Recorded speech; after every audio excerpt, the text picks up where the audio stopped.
are wrinkles formed?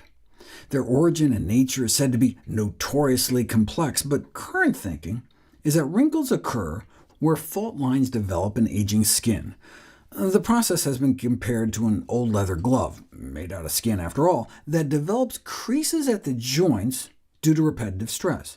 In the face, the repeated flexion may be due to facial expression. An 8-year longitudinal study found that you can predict the pattern of persistent wrinkles by superimposing upon your resting face the expression lines, temporary wrinkles, that form when you smile.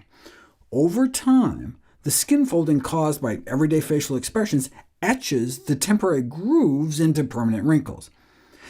See how the smile lines around the eyes at baseline show up as permanent wrinkles 8 years later? Given that wrinkles develop from forehead furrows and expression lines from frowns and laughter, one dermatology journal review on aging skin offered the tongue in unwrinkled cheek suggestion of living alone to minimize the use of facial expressions. And while you're at it, you could live in space to avoid the effects of gravity. However, there is a way to freeze parts of your face into an expressionless mask— Botox. In fact, one contraindication to getting Botox is having a job that necessitates a wide range of facial expressions. It's never been formally put to the test, but there was a case report of a pair of identical twins, one of who spent tens of thousands of dollars getting Botox treatments across multiple areas of her face a few times each year for 13 years.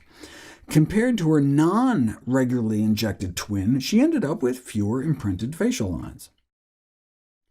A paper entitled Sleep Wrinkles tried to make the case that wrinkles may result from the skin distortion from mechanical compression sleeping on your side.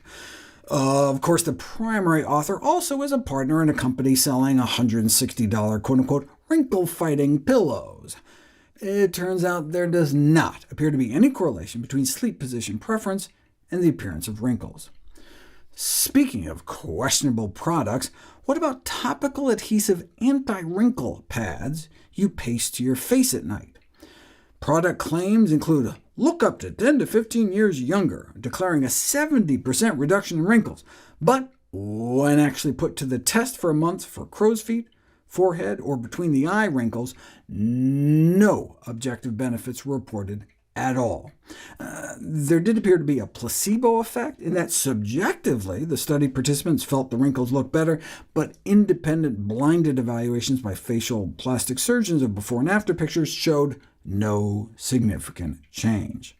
So what can we do to prevent wrinkling? Some of it is genetics. For example, having lighter skin color is a predisposing factor. Among light skin tones, Caucasian skin wrinkles more readily than Asian skin, for which aging is more characterized by pigmentation changes, such as freckles, blotchy patches, and liver spots. Among Asian skin types, Chinese women tend to have more wrinkles around their eyes than Japanese women, whereas Thai women tend to wrinkle more in the lower half of their faces. There are, however, factors we have control over. For example, drier skin has also been found predictive of more persistent wrinkling, suggesting regular use of skin moisturizers may help. When it comes to wrinkle formation, it takes two to tango. Wrinkles are formed by repetitive creasing of aged skin. Kids can scrunch their faces all they want because the architecture of their skin has yet to be irreparably damaged, and the lack of creasing is why you don't have wrinkles on your forearms, no matter how much sun they've soaked up. Rather than immobilizing your face with Botox, you can focus on preventing the underlying structural damage that makes your skin susceptible. This involves tobacco avoidance and regular sun protection. What about safeguarding against other kinds of light? From the Journal of Biomedical Physics and Engineering, can light emitted from smartphone screens and taking selfies cause premature aging and wrinkles? Human skin cells, bathed in the light of iPhones and iPads, experienced an 80 to 90% increase in free radicals compared to shielded control cells, suggesting electronic device-generated light may be harmful to skin. Now, on one hand, they position the screens unrealistically close, 1 centimeter, resulting in about 10 times the irradiance compared to a reading distance of about a foot. On the other hand, the skin cells were only exposed for an unrealistically short time, only an hour. The researchers called for future studies to evaluate the impact of lower, longer doses on skin outcomes such as collagen deposition.